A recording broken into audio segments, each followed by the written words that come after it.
Tonight, the push to crack down on chaos in the street.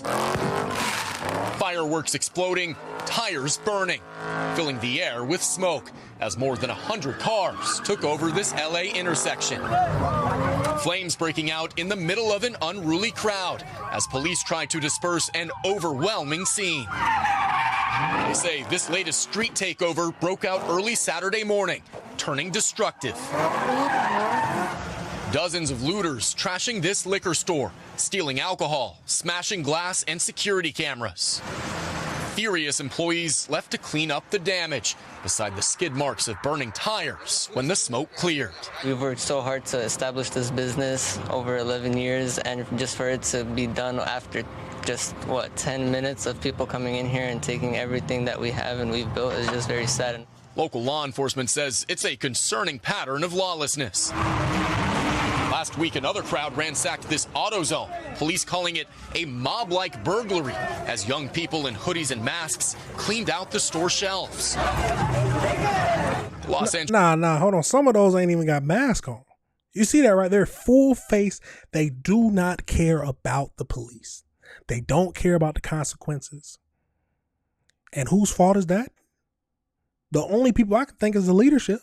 There is no way that they are this entitled or lack of fear for going to prison and facing punishment for their actions.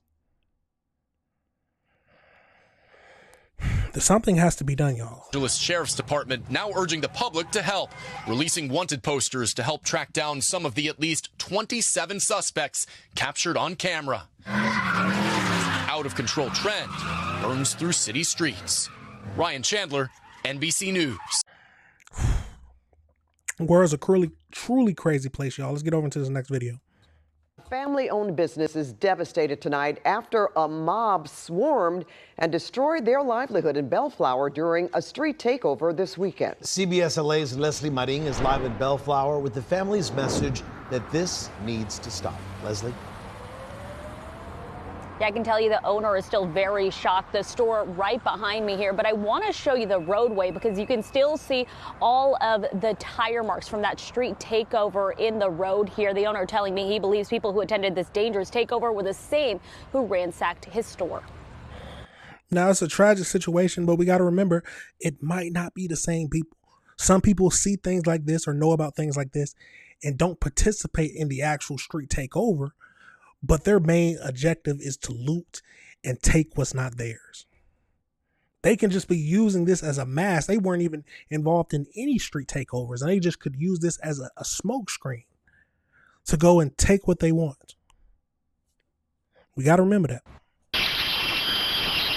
Security video catches a person using an electric saw to break into the A to Z market around 3:30 Saturday morning.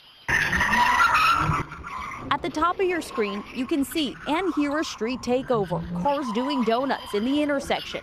Meanwhile, a crowd of masked people begins to form outside the store. I was in shock, total shock. It was devastating. Stephen Abdulatif owns the store with his family. He watched the break-in unfold as it was happening from home. As the crowd grew larger outside the store, someone yanks his cameras off the wall. Cameras inside the store caught what happened next. That crowd makes their way inside, breaking glass and taking merchandise. I've seen them coming in the store, looting, jumping all over. They went over the counter, broke it. It's just like they're having fun doing this thing. The family estimates damage up to $30,000, and it all happened within minutes. Within 10 minutes, all your hard working going off, it breaks my heart. A to Z Market has been a staple on Bellflower and Somerset Boulevards for more than a decade. We've built it, the whole family, my mom, my sister, my brother, my dad. We've built it with love. We've built it as a family. On Monday, many customers stopped by to show their support. Sad, because they're a part of the business owner and I'm a regular customer every day. See, this is what happens when stuff like this happens. It makes the owners feel like all their hard work was for nothing. And they end up leaving the community, leaving the place they've been set up for years, because it seems like the community no longer has any respect for them. Or at least the bad ones in the community don't. And then people are wondering where all our stuff, where our stores are, where is the liquor stores, the food places, grocery stores, all this leads. Because we're not being hard enough on crime. But there might be other issues in play here, but let me know your thoughts. Let's keep going. Is the latest store this month to be hit by vandals following these dangerous street takeovers in LA County. Abdul Latif says he called 911 immediately. But in this case, LA County sheriffs say up to 150 vehicles were parked in the intersection, preventing officers from getting to the store. They need to put more focus on this. They need to put more police out there to watch everything that's going on. They are now turning to the community for support to replace things like countertops and fridge doors that remain broken. His message to those that ransacked his livelihood: don't do it to other businesses, because they do work very hard to make a living in this country. Everything is so expensive these days, and we're just trying to make it through. Now, the Sheriff's Department says they were able to cite several people for the street takeover, but they yet to have made any arrests for the burglary. They say they're looking at all surveillance video, hoping they can identify any person that will possibly lead to their arrest. I don't know if they will ever find someone or find the group of people who are responsible for this. It might take years. But you have to do something, has to change to where you stop people, where you prevent people from doing this type of thing. Because if you don't, where are all the business owners going to go? They're going to leave. And it's as simple as that. Let's get over into the AI breakdown, y'all, and see what else we can learn from this topic. It's a crazy one.